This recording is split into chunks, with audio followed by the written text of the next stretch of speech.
안녕하세요. 이번 시간에는 꾸준히 글을 쓰는 방법에 대해서 알아보겠습니다. 네, 목차는요, 우선 루틴 만들기, 그리고 약속 시스템 만들기, 그리고 목표를 구체화하기 세 가지로 구성을 해봤어요. 우선 꾸준히 글을 쓰기 힘든 이유는 무엇일까요? 기본적으로 엄청 많습니다. 우선 꾸준히 글을 쓰는 것 자체가 대단하고요. 기본값 자체가 글을 쓰지 않는 거죠. 그거는 우선 인정을 하고, 그럼에도 불구하고 우리가 꾸준히 글을 쓰기 위해서는 써야 하는 이유를 만들어야 합니다. 의도적으로 써야 하는 이유를 만들어야 되고, 그래야지 우리가 여러 가지 방해물, 장애물, 요소를 극복하고 글을 쓰는 사람이 될 수가 있습니다. 그러면 글을 쓰면 좋은 이유는 또 엄청 많죠. 그렇기 때문에 이런 장애물을 거쳐서라도 꼭 우리가 글을 쓰는 사람이 되자는 거예요. 우선 첫 번째, 루틴 만들기인데요. 저 같은 경우는 대학교 때부터 꾸준히 블로그를 해왔습니다. 크게 이제 의도한 건 아니지만 꾸준히 이제 기록하는 습관이 이제 들어서 비공개 글도 굉장히 많고 많은 사람들 관심 없는 끄적거리는 글도 굉장히 많아요. 그래서 꾸준히 저는 항상 리뷰 남기는 습관이 들어서 영화를 보던 책을 읽던 가볍게라도 항상 뭔가 남기고요.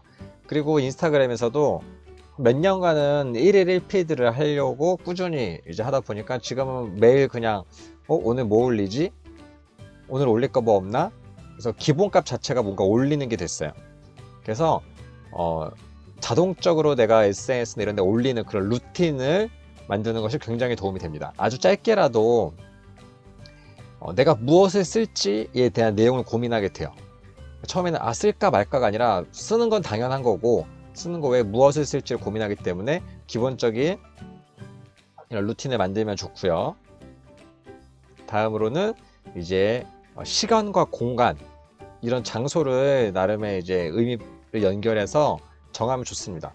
그래서 요 보면 매일 아침 저 같은 경우는 집에서는 글이 너무 안 써지기 때문에 집에서는 아예 글 쓸 생각을 별로 안 하고 글을 각 잡고 쓴다라고 하면 항상 이런 스터디 카페, 제가 다니는 카페에서 이제 각을 잡고 쓰기도 해요.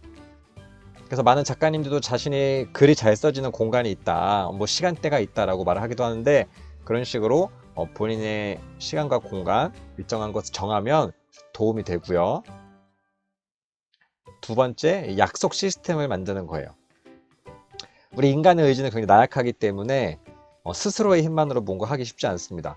저 같은 경우도 제가 그냥 혼자 책을 읽고 영화 본 리뷰는 간단히 쓰더라도 누군가에게 제안을 받은 이런 서평단 같은 것들은 기본 그래도 요소들이 있잖아요. 그런 걸 채우다 보면 조금 더 알차게 쓰고 무엇을 써야 될까 이런 고민을 하게 돼요. 그래서 이런 시스템을 이용해서 타인과의 이제 약속, 약간 체면 이런 걸 위해서라도 그래도 좀 마감 맞춰야지 이런 얘기 많이 하죠. 글 쓰는데 가장 큰 원동력이 마감이다라는 말도 하는데 어떤 타인과의 약속이나 이런 서평단 같은 나름의 굴레를 만들어 놓으면 그 자체가 내가 꾸준히 쓰는데 동기가 되고요.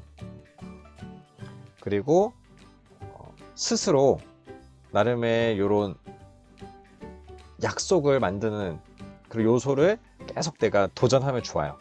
그래서 저 같은 경우도 이런 독후감 대회, 그리고 여기는 SNS 브런치라는 공간인데 이런 뭔가 프로모션, 프로젝트 같은 걸 하게 되면 평소보다 조금 더 각 잡고 뭔가 도전해 볼까?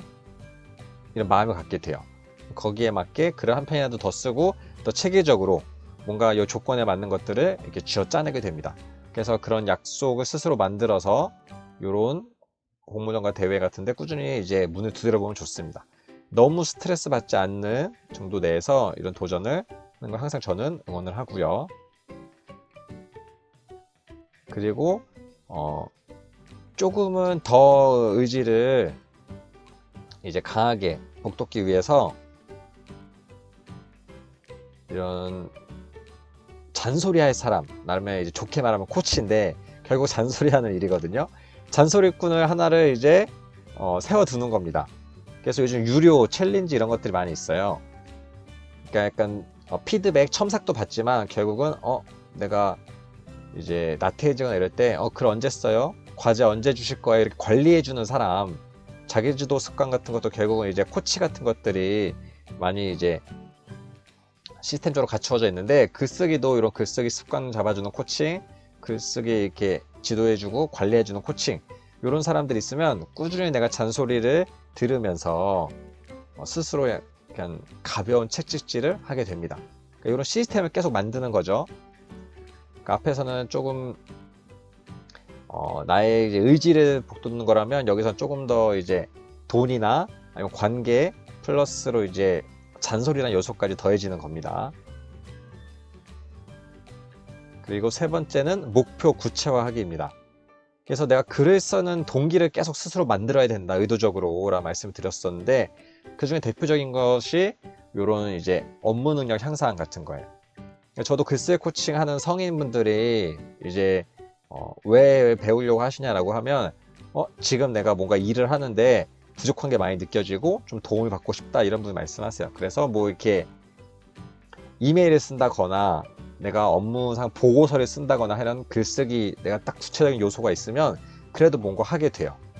뭐 학생들 같은 경우는 뭐 논술 시험 아니면 글쓰기 시험, 무슨 언어 능력 어떤 점수, 이런 식으로 그런 목표 자체가 뚜렷하잖아요. 성인들도 나름의 이런 목표를 구체화하면 나름의 글을 쓰는 동기부여가 되고요. 그리고 나아가서 성인들의 가장 그 니즈 중에 하나, 엔잡, 추가 수익을 만드는 건데, 수많은 컨텐츠를 창작할 수 있는 세상이 됐는데, 그 중에서도 가장 그래도 비용과 시간이 덜 드는 게 이제 글쓰기라고 할 수 있어요. 그러니까 영상을 찍고 뭐 편집하고 막 자막 넣고 이러면 시간 굉장히 많이 들거든요. 그에 비해서는 내 생각이 이제 기본 바탕이 된다면, 이렇게 글로 인해서 뭔가 정보를 제공하고 수익을 얻을 수도 있고, 그런 컨텐츠화하는 글쓰기 자체가 나름의 동기부여가 되기도 합니다. 그래서 되게 문학적인 그런 뭐 타고난 예술성, 뭐 감성 이런 거 없어도 이런 글쓰기, 효율적인 글쓰기, 비문학 글쓰기를 통해서 많은 분들이 이제 수익을 얻고 있어요. 그런 돈 버는 글쓰기라는 시장도 하나가 분명히 있기 때문에 그런 수익화 전략도 구체적인 목표라고 할 수 있고요. 그리고 좋아요와 구독, 뭐 이제 클릭을 부르고, 그다음에 조회수를 인증하는 분도 되게 많이 있거든요. 그러니까 SNS에서는 글 쓰는 것 자체가 나름 많은 사람들의 공개가 되는 거고, 많은 사람들이 좋아요, 뭐 구독, 그리고 댓글도 달아주세요. 이런 것들이 나에게 이제 무형의 원동력이 되기도 합니다. 그러니까 우리가 그냥 나 혼자 쓰는 거야 라고 하지만, 내가 일기장에 혼자 쓰는 게 아니라 열린 인터넷 공간에 올린다면 많은 사람들이 글 잘 읽었어요, 뭐 글 재밌었어요, 이런 내용 공감해요, 뭐 이런 응원의 메시지나 댓글 같은 것들이 굉장히 내가 다음 글을 또 쓰는 그 원동력이 되기도 해요. 그래서 이 브런치 같은 곳이 그런 것들을 굉장히 자극을 잘해요. 당신의 글이 지금 뭐 1000명이 조회를 했습니다, 10,000명이 조회했습니다, 계속 알람도 뜨고 막 그래프도 보여주고 이러거든요. 그리고 연말 같은 경우에는 당신 글이 누적 뷰, 뭐 구독자, 라이크, 좋아요 수, 뭐 이런 것들도 마지막에 발행해 주면서 내가 계속 글을 써야겠다, 이런 마음이 들도록 해줍니다.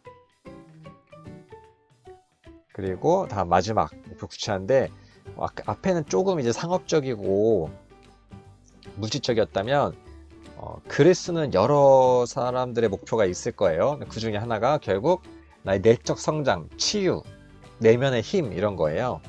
글을 쓰면서 내가 뭔가 안정이 돼, 그리고 뭔가 마음이 놓여, 그리고 뭔가 복잡했던 사고가 정리가 돼, 이런 경험이 있으면 그 자체도 다음 글쓰기에 되게 도움이 되거든요.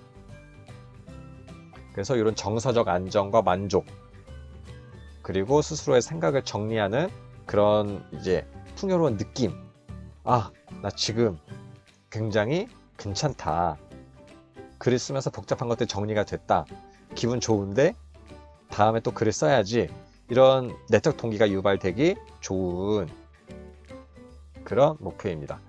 책을 쓴다고 했을 때도 요즘 퍼스널 브랜딩, 막 돈 버는 책, 뭐 이런 것도 많이 있지만, 그냥 죽기 전에 내 삶을 정리해보고 내 인생을 이제 좀 하나의 기록으로 남기고 싶은 그런 책도 있거든요. 그래서 이런 정서적 만족감도 구체적인 목표라고 할 수가 있습니다. 여러 목표 중에서 여러분에게 맞는 것을 설정을 하는 거예요. 네, 이렇게 우리가 꾸준히 글을 쓰는 방법 3가지를 같이 살펴봤습니다. 이상으로 오늘 내용을 마치도록 하겠습니다. 감사합니다.